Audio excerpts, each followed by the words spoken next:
Sometimes we even get to see babies. Yes. Oh, there's a baby. Yeah. So we have with us today Chad Slagle, who is Supervisor for Child Protective Services. And he agreed to come and share with us information about what kinds of things make a report that needs to be called in, and what happens after they take it, and some other things like that. And then we also asked him to cover what types of trauma they see there, how they help build resiliency in their clients, and then also how they promote their own wellness. Because as we all know, DSS probably has to be one of the most stressful settings to work in. So we're interested in hearing how they take care of themselves. And so if you don't mind to please put your name in the chat so we can keep track of who's here. And if you're not currently getting emails from us and would like to, you can put your email as well, and I'll make sure you add you to the list. So one last thing, and that is, don't wait for us to call on you because we're on speaker view, so we won't see your hand. If you just want to unmute yourself and jump in with any questions, we'll also be watching the chat. So if you want to type in the chat any thoughts or questions that you have, we'll read those for Chad. And then we'll make some time at the end for people to ask questions if they haven't found that opportunity yet. So Chad, welcome. So glad you're with us today. Thank you. If you want to just start by, I love hearing the story about how you came to be where you are. So if you can give us some details about how you ended up in the job role that you have, and then we'll go from there. Okay. Well, afternoon, everybody. Thanks for letting me be here. This will be actually my first ever attempt at training on Zoom and trying to reduce my 2-hour protective services training to about 35 minutes or so. This is all new ground for me. So I am the supervisor of Child Protective Services for Watauga County. And what that means is I supervise Child Protective Services intake, Child Protective Services investigations, the abuse cases, and severe neglect, family assessment cases, which are assessments for neglect around substance use, domestic violence, improper care, those sort of things. In-home services, which is the treatment services when children are still in the home, but we found abuse or neglect. Foster care services, which are when we have a child in custody. Adoption services, which is the adoptions program for working when the child does not return back to the family and the child's been cleared for adoption. We also help the clerk's office with private adoptions, that as well. I also supervise the foster home licensing program that we have, and right now we have about 35 licensed foster homes in our program. I supervise the LINKS program, which is the independent living skills program for teenagers that are in foster care and kids who have aged out of foster care, and that goes through age 21. And I also supervise the foster care 18 to 21 program, which is where kids who have aged out at age 18 can sign a voluntary placement agreement. They can remain in placement until they're 21 years old, provided they're in school or working in a job or something like that. We can help them with continued independent living benefits. So I am a dinosaur, I think, as far as being at DSS. I was telling a group the other day, the average time that somebody stays at DSS in North Carolina is 32 months. That's about how long people will stay in CPS in North Carolina. January will be my 22nd year in child welfare.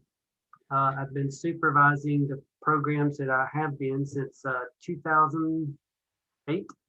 Prior to that, I was a CPS investigator and in-home worker. And I tell people that this is the only thing I know, because when I was at Appalachian, I did my volunteer work that you do for basic skills. I did that at Watauga DSS. Every paper I wrote, I came up here and interviewed Jim Atkinson for. And after that, I did my internship here. And 2 weeks after that, they hired me. So all I know is Watauga DSS. If you take me out of this realm, I would be pretty much helpless. Don't know how to do anything else. So the other thing is our agency is a little bit unique. And as I went through the list of stuff I supervise, I think we are the only DSS left in North Carolina where there's one supervisor for child welfare.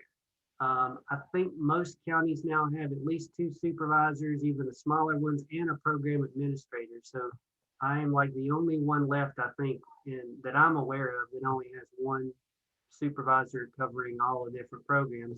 And there's advantages and disadvantages to that. But that's a little bit about me and being here at Watauga.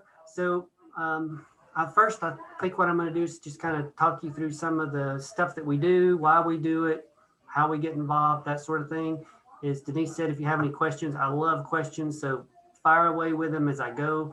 I don't mind at all. So first thing that I always start out with is letting people know that every state has a reporting law for abuse and neglect. Oh, and by the way, if you hear sounds outside, as you know, we have school 2 days a week. We have about 80 children in foster care. So our hallway is also a child care facility right now on days when there's not school. So we have foster kids out in the hallway and everywhere else. So be aware if you hear sounds. But every state has a reporting law. Ours is no different. And our reporting law basically states if you suspect, and that's the key word, that there's been abuse or neglect or have reason to believe there's abuse or neglect, you're required to make a report to DSS of that concern or allegations. Not that you know, not that you're aware or have seen, that you have a suspicion of. You're supposed to make a report. Everybody is a mandated reporter. No one's exempt from being a mandated reporter. However, in North Carolina, there is nothing on the statutes in regards to what the penalty is if they find out you failed to report abuse or neglect. The one caveat for us that work in the professional realm of human services, one thing that can happen if you know something and don't make a report, you could run the risk of losing your license to practice or something like that if that came around to the right body or that sort of thing. So it's really important to keep that in mind. Another thing that's really important about reporting that I share with folks in the professional realm is that HIPAA laws, confidentiality, none of that applies. If you suspect child abuse or neglect, it doesn't matter what your role is or what you're doing, you're a mandated reporter. That even applies to attorneys. So client privilege and that sort of thing. So you're covered in that aspect, no matter what. So if you make a report of abuse or neglect, the process is when you make that report, I'm going to simplify because I've got this big manual sitting over on the shelf and it's about this thick. It takes you through the screening process for reports. But basically, in a nutshell, what happens is when we read that report, if we read it and we look at it and say, okay, if this were true, it would meet the definition of either abuse, neglect, or dependency, then we screen that report in and we'll do an assessment.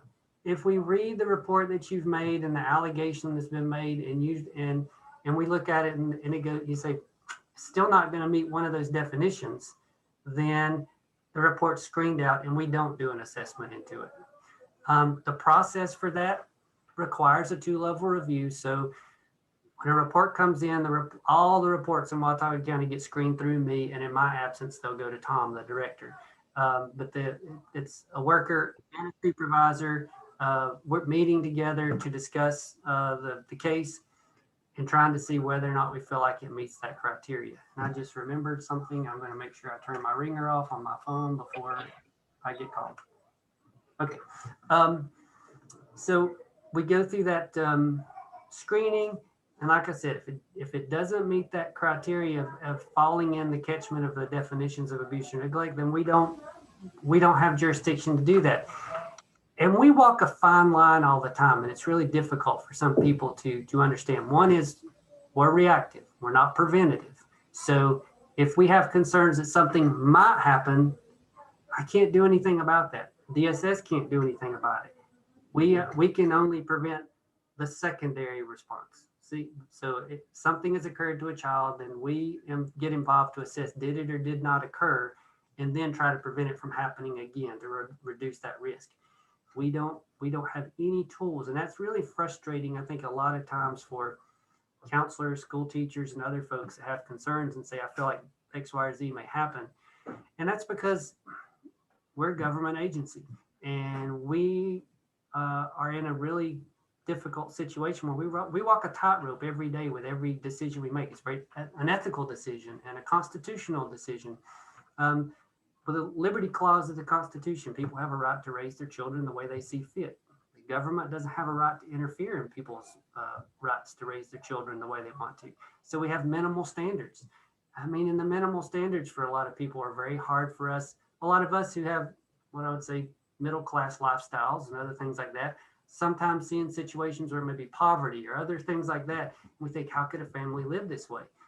I can tell you, I've been into a lot of homes where these people are just barely scraping by, but these kids are loved, fed, taken care of, and receiving some of the best care you've ever seen, even though looking at it in a snapshot, you may think, oh God, this is awful.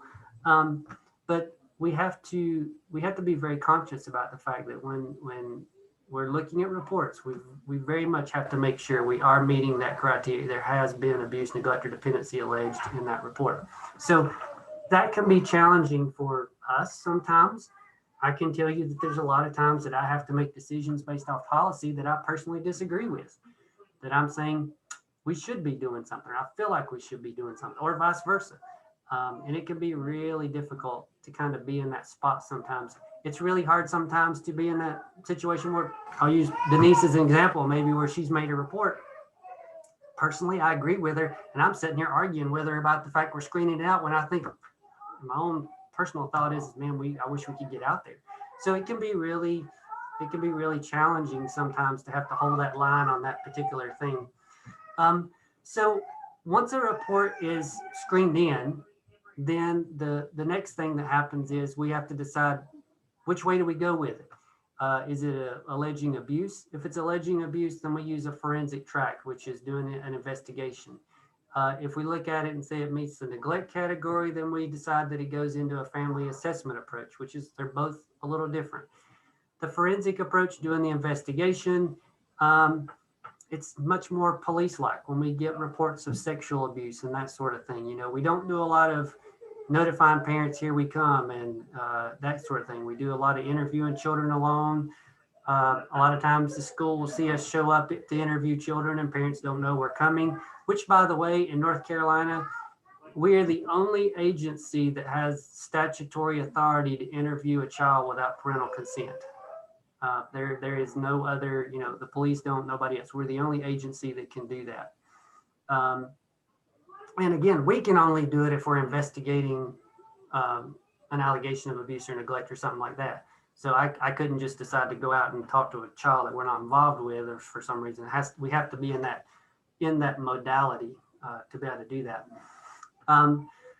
So with the investigative approach, you know, if it's an abuse report, we're also required to notify law enforcement, because with abuse cases, we have 48 hours roughly that we have to notify law enforcement. And it's real important to remember too with us is we're not the police. Our job is to investigate for safety and to try to reduce risk and deal with safety and that sort of thing. But when you get into issues like physical abuse, sexual abuse, some moral turpitude, things like that, there's a criminal component there, and we have to let law enforcement do their job to see if there's anything related to a criminal charge that needs to be investigated. This brings us into, and I'm going to kind of go down the road about investigations and abuse cases for you first. So I've got my laptop over here so I can remember everything. So looking at the types of abuse, so we have physical abuse, and a lot of times that gets confused with inappropriate discipline, which I'll talk about in a minute. But with physical abuse, you know, we're looking at the type of injury, the intent, where the injuries occur.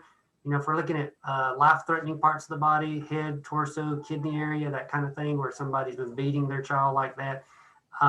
Comparison to a parent who spanks their child too hard and leaves a handprint on their bottom because they were disciplining them because they got in trouble. Those are very different things. And I've had cases where under abuse, there's one called cruel, grossly inappropriate behavior modification as a category of abuse. And I had a case one time where a dad was hitting a kid in the head and giving him concussions with a cutting board because he was failing tests at school. That's abuse. That's not discipline. Those sort of things. So sexual abuse. It's kind of self-explanatory. I will say that we deal with a lot of sexual abuse reports. Seems like more and more each year. We have more and more reports of sexual abuse that comes in. In cases of abuse, sexual abuse and so on, where we're having law enforcement involved, and this takes us into our trauma road that we're talking about here. We've been partnered now for probably getting close to a decade now with the Children's Advocacy Center, where we work with them to do forensic interviews of children, because like I said, when you have law enforcement and us both working on a case, one thing we don't want to do is have children have to go through the trauma part of this, of telling their story over and over and over again, to the social worker, to law enforcement, to the therapist, and so on. So what we do is we work with them and set up forensic interviews that are recorded, to where the interviewer is interviewing them, but the law enforcement person and my social worker from my team are all observing through video cameras outside of the room. And then they can feed information to the interviewer. So it's one interview and fulfills the needs for the legal criminal part, the safety part, and we get that information. And the other thing is they're trained really well to make sure that things around leading questions and so on. So if there is a criminal case, the DA can work with that better than, say, if there's a multitude of interviews and maybe somebody asks questions the wrong way or that sort of thing. So that helps there. It helps reduce the trauma experience for the child. The other part is, especially with sexual abuse cases and things like that, they're also enabled to provide us with doing medical examinations there, instead of children having to go to emergency rooms and that sort of thing. And they can do what's called a CME, a child medical exam, to check for any physical evidence around sexual abuse, physical abuse, and so on. And it's been a huge benefit. I can tell a difference on the impact it has on children, because you have folks that this is what they do day in and day out, and working with us, and it just makes things a lot easier on the kids. In turn, they also are the one-stop shop for us to go to the next thing in these cases, to be able to connect them directly to a trauma therapist from that point. So that also helps with us. And for example, sometimes we have cases where we're kind of unclear about what's happened, and we may not have got what we needed in the interview or so on. And we may continue to do our assessment to have a child go do a trauma narrative with a trauma therapist to see what else may happen in that arena towards our investigation. So that's some of the stuff that we do around those sexual abuse reports and things like that. That's always a place that also reminds me to tell everybody that I didn't get the other phone. To remind folks that we only at DSS, we only investigate caretakers. So if John Q. Public sexually abuses a child, grabs him on the street, does something like that, that's a law enforcement issue. That's not a DSS issue. We don't go and investigate unless there's some sort of evidence to show that the parent was negligent for their supervision of the child, and that's the reason the child was in a situation to be sexually abused. So a lot of times we'll get those kind of reports, and if there was no previous knowledge base for the parent, say the kid routinely goes to the neighbor's house and that sort of thing, and the parent had no prior concern or knowledge that this person could do anything, they didn't know to protect their child from that person. Versus, let's say Daymark or somebody had been working with a family saying, hey, you know your child doesn't need to be with this person because there's a risk, this, that, or the other, and the parent kept doing it, and then the child was sexually abused. Then you may have a report because the parent had previous knowledge of the need to protect their child. So that might be where we come in on that case. Same thing sort of applies for child-on-child stuff. We don't investigate child-on-child sexual abuse and things like that, again, unless there's some previous knowledge that the parent had and was failing to protect their child from that potential abuse, like from an older brother to a younger female sibling or something like that. And there had been previous things put in place and the parents weren't doing them. So that's another thing for y'all to know, is about the caretaker stuff. We have had since 2015, the definition of a caretaker as determined by the Supreme Court is kind of rotated from left to right quite a bit over the last few years, to not include grandparents or people that the child was just visiting for the weekend or that sort of thing. At one point, it was a blood relative could be considered. Now it has to be someone who has primary decision making of the child. So if a child goes and visits grandma and granddad for the weekend and the child's sexually abused over that weekend, that still would not be us, because that grandparent is not the parent / caretaker. They were just visiting. That would also go to law enforcement. So Jed, sorry, you had a question in the chat about who do you use for trauma therapy. So you were talking about Children's Advocacy Center. I know they get trauma therapy there, but are there people besides them that you use for trauma therapy? yes, we CAC a lot of the times because of the connection using them for the forensic stuff. The other is Mentor provides a lot of stuff for us. Ashley McKinney, we do a lot of referrals to her for trauma therapy. I'd say those are the two primary. But then if a child ends up in foster care, let's say they end up being placed down off the mountain or something, we may be working with a CAC or Ashley or some of the others to help us find a trauma therapist, maybe down off the mountain or at the other end of the state for that matter, for a child. So that happens. But locally, I would say those are our two main sources for trauma therapy for youth. Okay, thanks. Okay, so that kind of walks you through some of the stuff around abuse. We also, I mentioned sexual abuse, physical abuse. There's also another, which is moral turpitude. And that one falls under using your child to commit a crime. We use that one a lot when parents were having kids helping them make meth, robbing the store, that kind of thing. So that, that's the categories under abuse. Now, when we move to neglect, that's when things get a lot more gray. When you think about abuse, sexual abuse, and all that kind of stuff, it's you kind of go, I get it. It's black and white. This happened to the child, this didn't. But when you get into the neglect part of stuff and what happens with children in those situations, again, it does become a bit more confusing when you say, well, I just made this report last week and they screened it out. And I made virtually the same report this week and they screened it in. So I'm going to give you some examples of what I'm talking about. So just so you know, the types of neglect that we look at are improper care, improper discipline, improper medical remedial neglect, improper supervision, injurious environment, looking at the physical environment, injurious environment for substance use, injurious environment for domestic violence, and abandonment. The other one is illegal placement for adoption. So if you're doing an illegal adoption. So on that one, it's real easy. Just don't sell your kids. Okay, that we'll take care of that one. That's easy. When you get into improper care, as you can in supervision, you could imagine that changes based on the age of the child. So let's talk about supervision, for example. If you have a case where I had one not too long ago where I had two children. They were both under the age of about 2.5, and one was about 8, 9 months, something like that.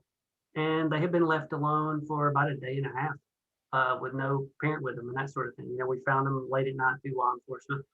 That's clear cut, neglectful supervision, dangerous, hazardous, everything else. Okay, so then you have other cases that become a little more unclear. Like I had a report of a 6-year-old staying home alone by himself. And this was years ago, and the mom was a student at ASU and homeschool. We go out there and we couldn't find anything wrong. The mom had support from neighbors. The child had been through every fire safety class that there ever could be, knew what he could touch, what he couldn't, who to call for help.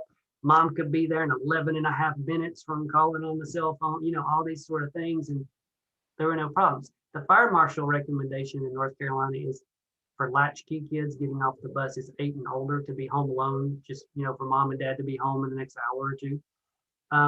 But there again, you get up to supervision cases where you think, okay, teenagers.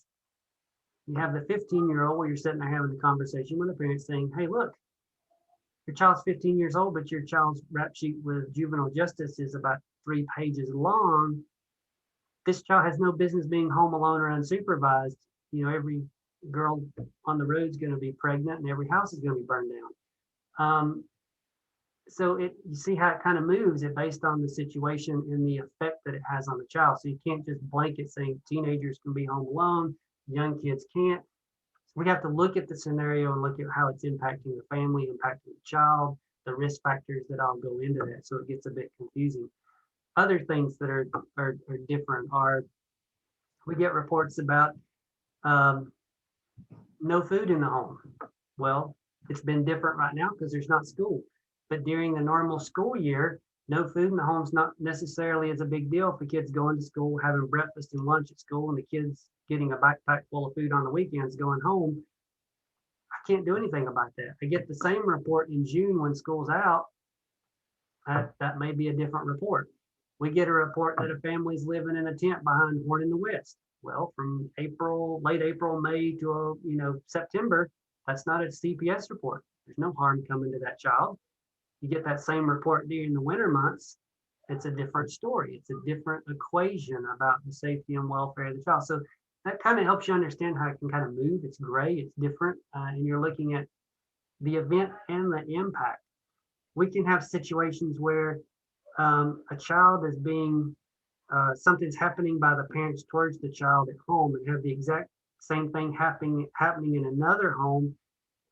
Child A is acting out, not able to function in school. All these sort of things are going on. Well, that could be neglect because of the effect on the child. And you have the exact same thing happening in another household, and that child is unaffected by it. Nothing's happening. They're still socially involved with friends, going to school, doing everything just normal as could be.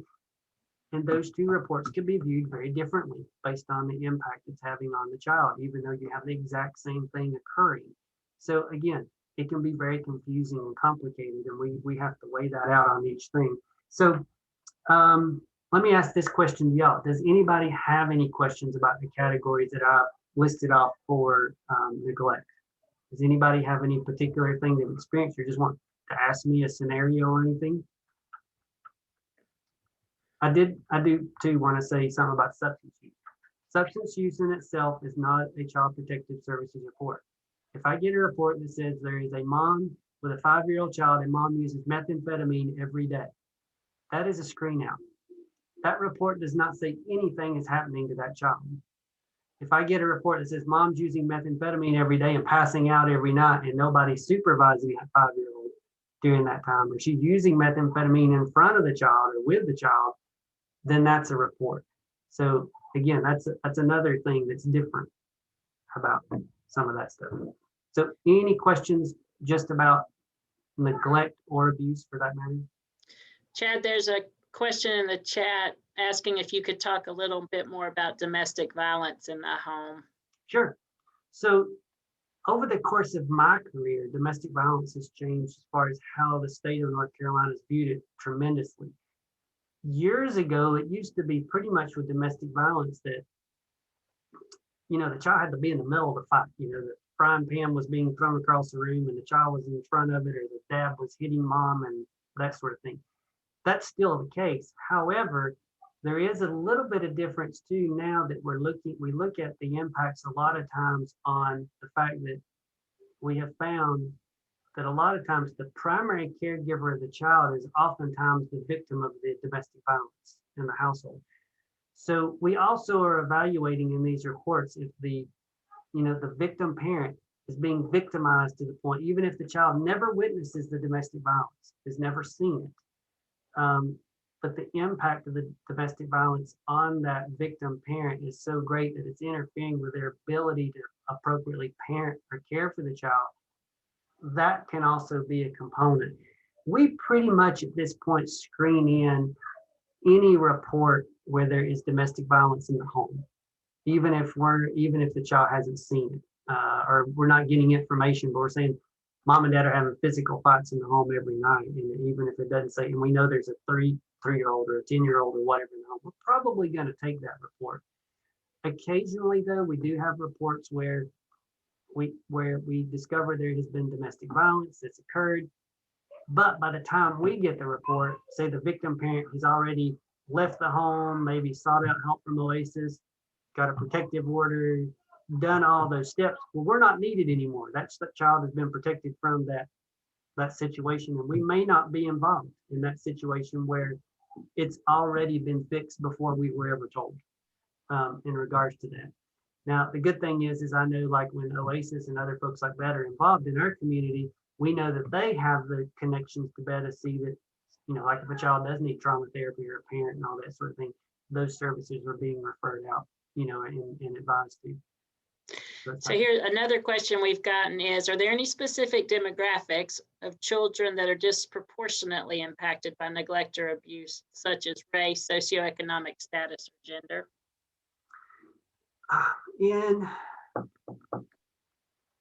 Well, there's a couple different things that we're dealing with. One is, in Watauga County, it seems to come in waves. We have periods of time where it seems like, well, like 2 summers ago, I thought that we were going to sink with all of the babies that were being born positive for drugs in Watauga County. Then we'll go through windows of time where every single thing that we seem to get in the county is related to issues with teenagers and things like that. So Watauga County historically is always, I hate to say it, we kind of get on a bandwagon with a particular issue or something, it kind of comes to the top of the pile of what people are noticing and paying attention to. And we seem to get waves of reports around that. As far as being able to say, is there a particular population or something like that? No, it sort of moves around, in my opinion. One of the biggest impacts that we're having, though, on children with trauma in general or with mental health issues is North Carolina is in full-blown crisis mode right now. We have therapeutic options for children for placement are non-existent. I give an example of how the system is built. We have a child right now that's in our custody. We took custody of her in late April, and she needed to be in therapeutic foster care. She's 12, 13 years old. Behavior problems, issues about wanting self-harm, talking about self-harm, things like that. And I'm sad to say, and I've brought it to the court's attention and everything else, that child, because we couldn't find a therapeutic foster home, and we were doing an average of 85, roughly 80 to 90 referrals for placements per month. May, June, July, August, September, and October. We got a placement the first part of November. And in order to maintain the child, we were having our foster homes, which are not qualified for therapeutic care. They were helping and volunteering. I can do a window. I can do this window. I can do this.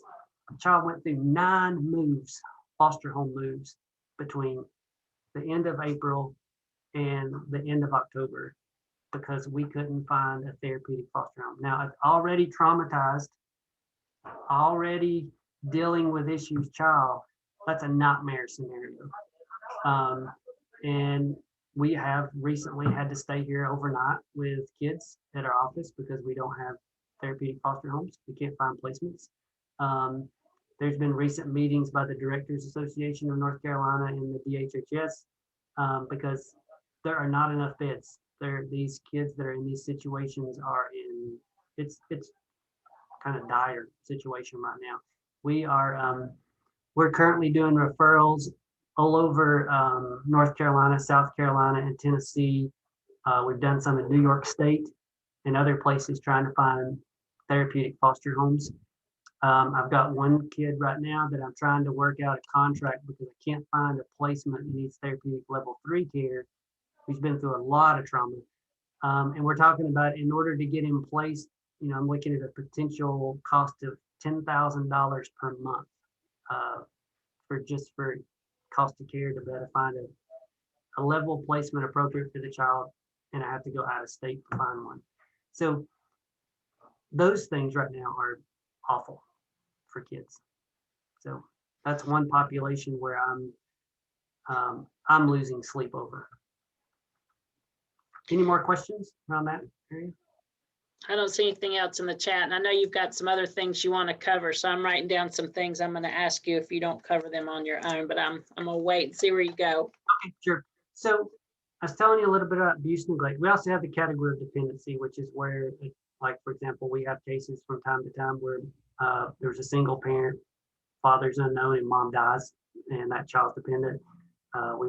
We just had a dependency case last week, which was a chaotic mess.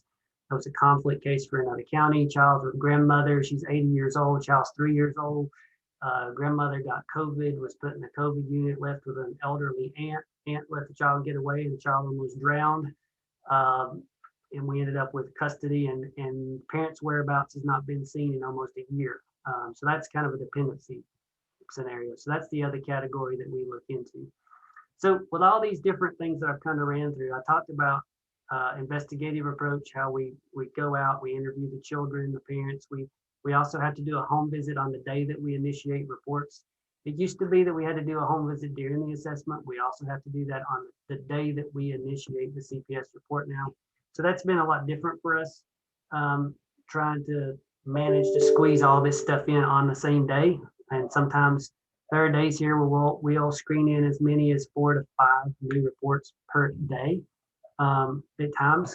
And we have 2 investigators, so that can be challenging.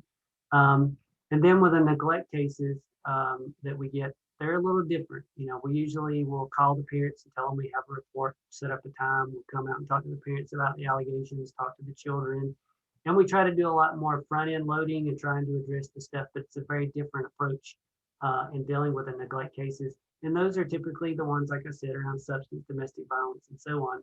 We do have our own different protocol for domestic violence cases where we try to engage the victim parent first to ensure that we don't go interview a kid. The kid goes home, tells the perpetrating parent something that puts the whole family in danger. So we have to use a lot of precautions in those arenas. So once we do our assessment, either investigation or assessment, we have 45 days to do those. We make a case decision. With the investigative approach, it either did or did not happen. It's a substantiation or unsubstantiation. With the family assessments, we got more options. We look at it from a point of view of services are needed, services are not needed. Sometimes we see things where it didn't reach the grounds of neglect, but we're saying could be if we don't do something about it. So we do recommendations, services recommended, and we close our case. And we have a services provided no longer needed. So we could start the case with a neglect situation, but by the time we get to the end of the assessment, it's been corrected. And we may not stay involved.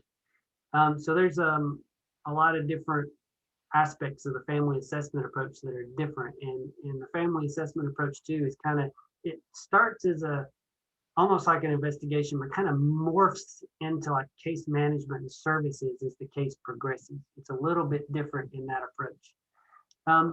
But once the case decision is made, if we decide that the case needs services, if we have found abuse or neglect, if we feel like we can keep the child safe in the parent's custody, we move it to an in-home services, which is where we develop a case plan. We do referrals to service providers like Daymark, or we continue to work with the CAC, or we're doing a lot of work with the Children's Home Society. They have a program that's only available to us at DSS where, you know, with intensive in-home services that most of you are used to, the intensive in-home can only happen if the child qualifies based on a behavioral need. Well, the program through Children's Home Society is based off of finding of neglect or abuse in the home by the parent.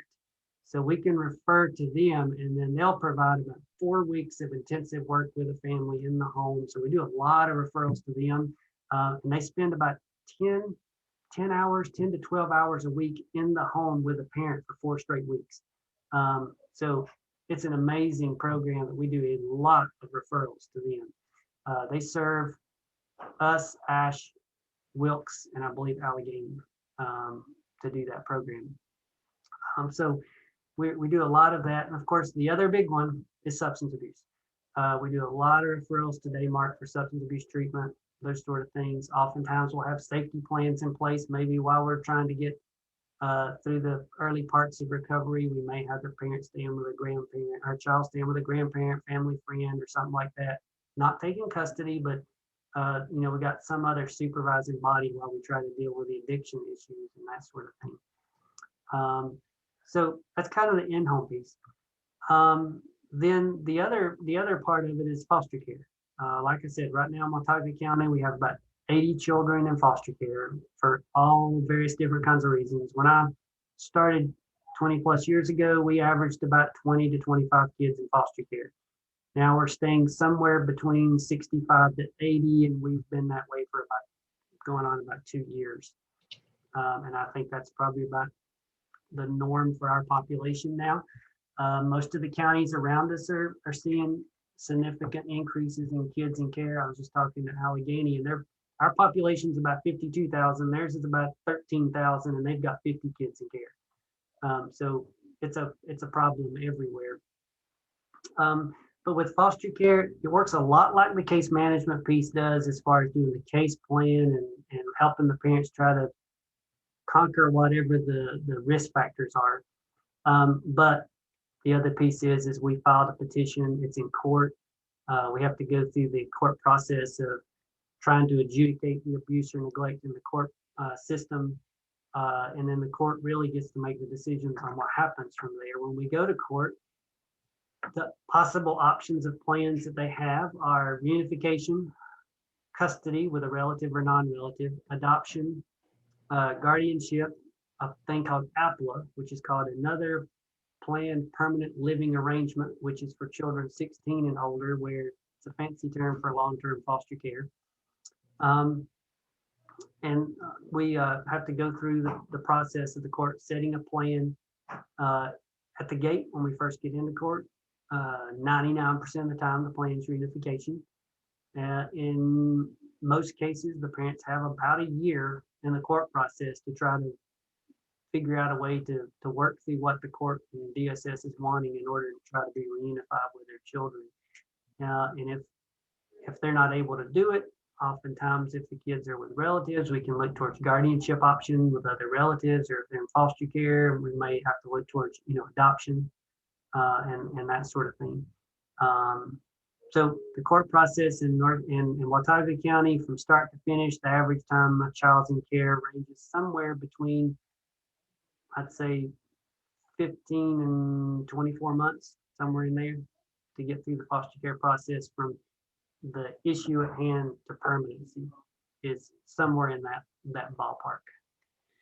Chad, I'm going to take you back for just a second, back to the dire situation that you were describing. Someone asked if you had any solutions to the lack of therapeutic foster homes. Not right now.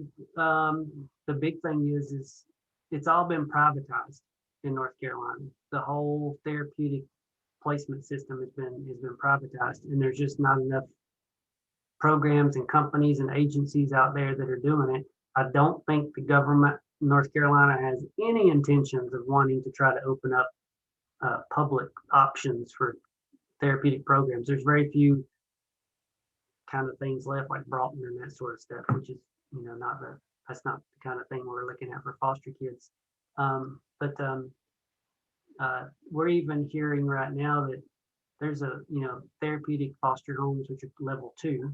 I mean, I'm not even sure how much longer that's even going to be around. A few years ago, they cut just about all the level 3 group home centers in North Carolina.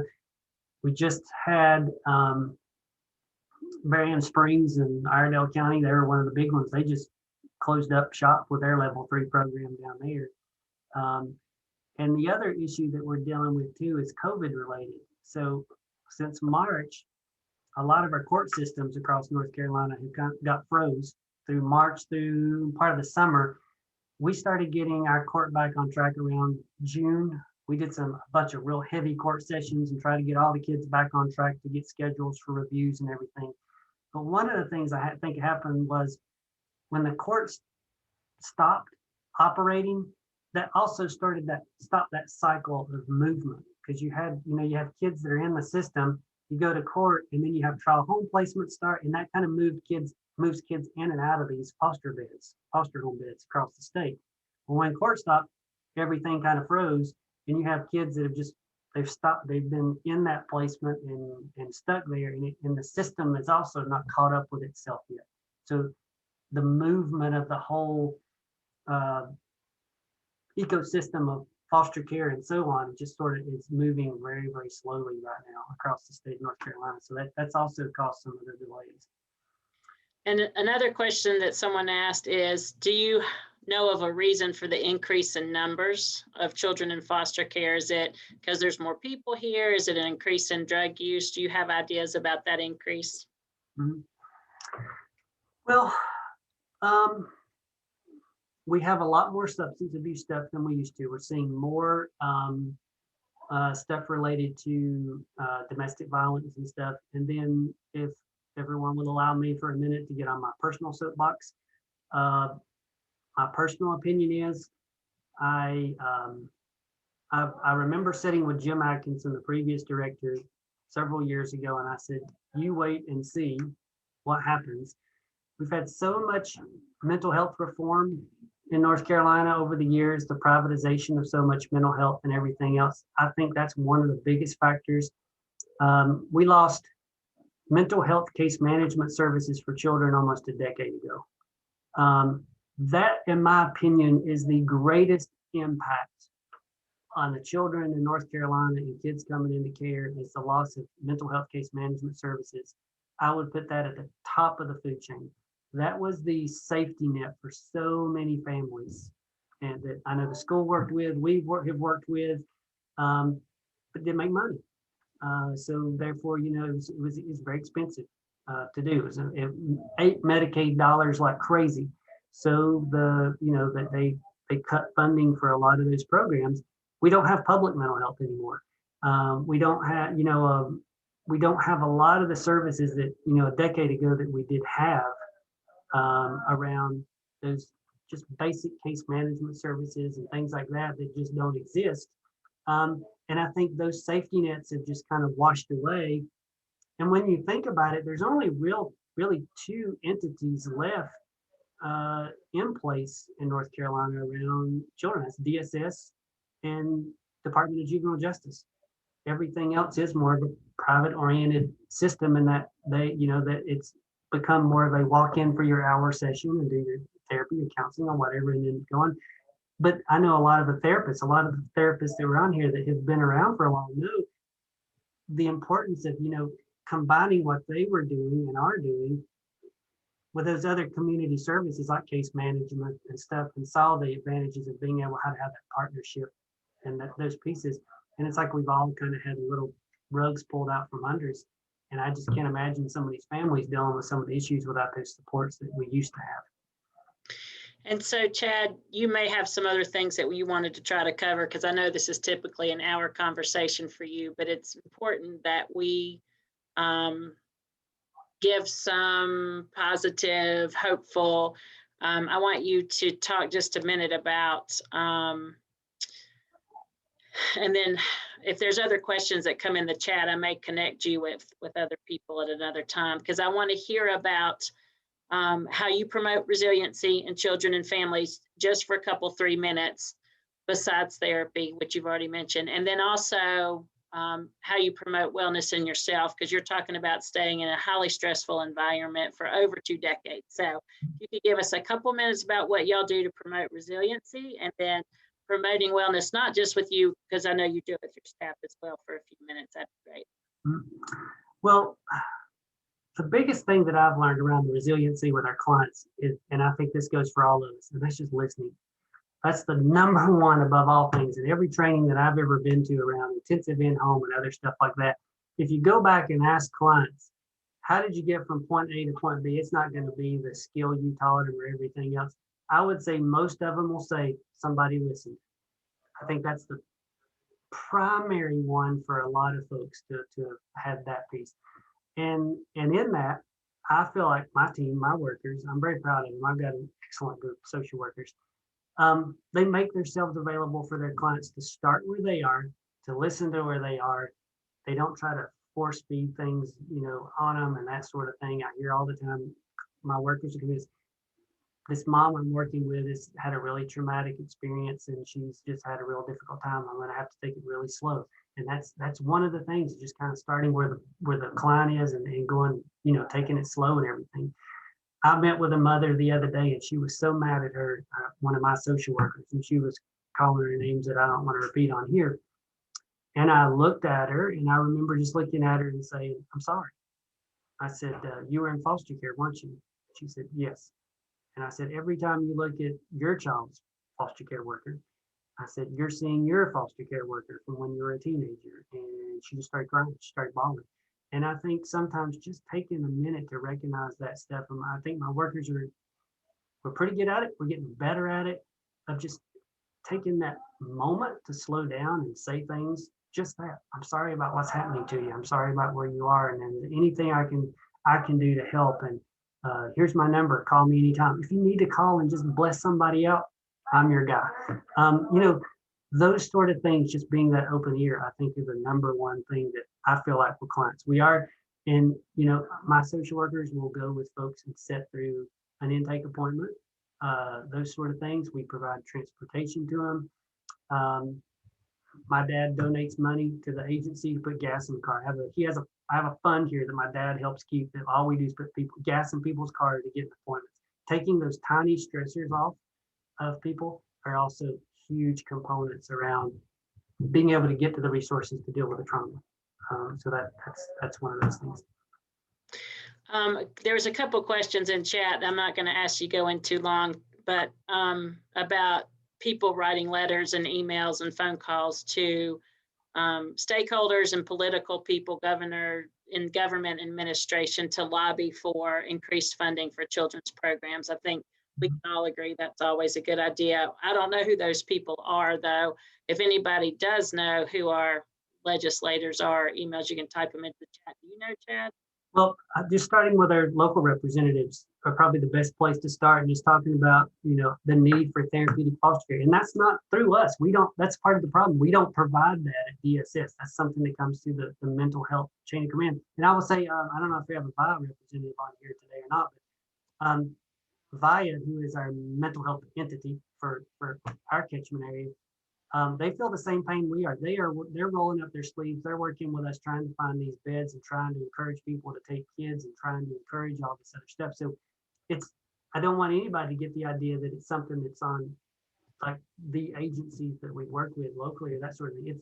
It's a greater, bigger picture about how the system's oriented.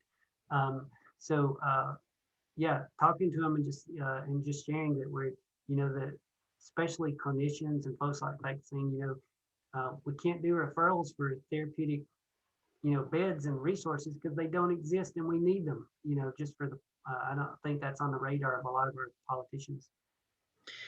And another thing in the chat was promoting becoming a foster parent, which I try to bring up in a lot of my community meetings as well. But I know your regular foster care person's out on maternity leave right now. If somebody wanted information about that, I'm gonna put your number in the chat. Who is the best person to ask for right now? Me. You? Okay. Yep, I can ask for me. And we hope to start offering some more licensing classes in the late winter, spring. We usually, before COVID, we did a MAP class in the spring and one in the fall. We were getting ready to start one in the spring when COVID hit. The division has been working with us through Raleigh and through partners to offer some virtual ways to work on getting licensures. We've also been partnering with folks like Crossnor and other counties, trying to, you know, we're trying to help train people for them who are here. They're helping to train people for us and so on. So we got a lot of crosswork between different counties and stuff, trying to help get folks licensed and trained and ready to foster. We right now, like I said, we've got about 32 licensed homes under us right now. So do the math, 80 kids in care, 32-ish homes. So we have quite a few kids with relatives. We have some kids that are in like group care, like Crossnor, that sort of thing. Okay, thanks. I put that in the chat. So then the last 5 minutes or so, if you can talk to us about promoting wellness, and not just in your staff, but you as well, maintaining boundaries, staying healthy, and those kinds of things. What are some thoughts about that? I've been thinking about that since you asked me to talk about it before. And for me, I don't have a really good answer on why I'm still here as far as being able to deal with it. You know, I think it comes from having this agency has a good culture of support. And I think that's been one of the factors that, you know, I've loved working at Watauga DSS through my career. But, you know, I have things I do personally. I think I was telling you one day, Denise, that I have one of my rules that I try every single day to take my lunch hour, leave this for 1 hour, you know, If you're around Daniel Boone Gardens when the weather's warm around lunchtime, you're probably going to see me sitting on a bench about at least 4 out of 5 days of the week. I found that's a great place to go and sit by myself for a few minutes to get my thoughts back together. I found that's a great place to problem solve. So I try to always take my lunch hour. I try to do that stuff, and I have a very supportive wife that will remind me that things that I tell people one time when my son was little, he had spilt some Kool-Aid or something on the carpet. And that day I had dealt with a sexual abuse case all day. And I had this kind of whatever attitude. And my wife made it clear. She said, I want to remind you that spilling Kool-Aid at our house is a big deal as that, just to keep your priorities in line about your life and everything else. So I have a lot of support there. As far as my team and dealing with stuff, well, I say this to folks all the time, that the stuff that my team and us that we deal with, that we see before lunch on a daily basis, would probably put John Q. Public in therapy for 2 or 3 years, just off what we see in one morning and what we deal with. I think people forget that the social workers that work here, they go out and deal with the same things law enforcement do, except they carry a pen instead of a gun. We go into the middle of domestic violence situations. We have sexual assault stuff. We're sitting there hearing the stories from children and parents. We deal with fatalities, crime scenes, all that kind of stuff all the time. As a matter of fact, I've got a worker right now who's processing with me because she's in the middle of training and she's having to review photographs of autopsies of children for medical, things like that are just, there's no way around it. It's traumatic.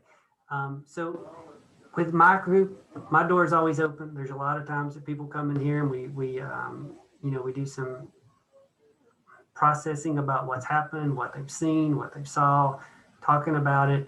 There's a lot of crying, not gonna lie. People come here all the time, sit in my office and just cry and say, okay, I feel better, and they go out.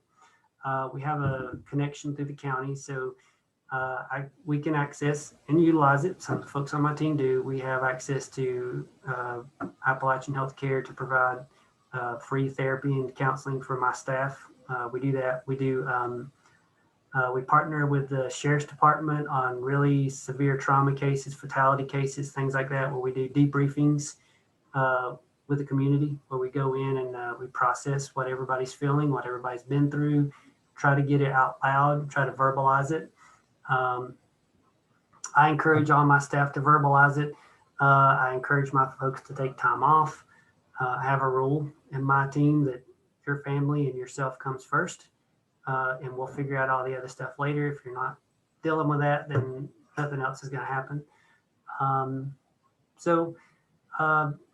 We're a family over here, and we try to take care of each other the best we can, but we do a lot of conversation about the way we feel, what we're seeing, what was told, how, and just sharing amongst our group. And I think we do a lot of our own support group here as a team. And I imagine that it's similar to any kind of first responders, that it's hard for anyone to understand that's not actually doing the work. So I think that's great that y'all stick together and provide support to one another. I'm going to start wrapping this up. It's about 2 minutes till 1, and I know people need to get to other places. Chad, I not only appreciate you being here today, but the things that y'all do on a daily basis.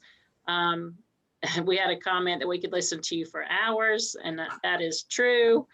So I'm going to copy everything from the chat because there's some expressions of thanks and gratitude. And so I'll send you a copy of that by email. Well, can I say one more thing? You may. We're a small piece of the puzzle. And everybody that's here and all the people that aren't here and everything else, I want y'all to know from me and my team that particularly with our job, I don't know about everybody else's that's on here, but for our job, we couldn't do our job without each and every one of you that are here, and the service that you provide and the things you do for the kids and the families. I feel like a lot of times we're the connector between trying to get the clients from us to you. You guys are absolutely amazing, and I view each and every one of you, I mean this in a good way, you're the tools in our toolbox. And if we don't have you, then we don't have any tools in the toolbox. So again, thank you very, very much from not just me, but from all of us over here at Child Welfare. Oh, thanks for that. We appreciate it. Well, we hope you have a good rest of the day, and that you still get to do your hours of sitting at Daniel Boone Park before it gets too cold. Yep. And Chad's phone number's in the email. If you need something from him, Chad, I'll copy the chats for you. And thanks again for being with us. We appreciate it. Thank you. Everybody take care.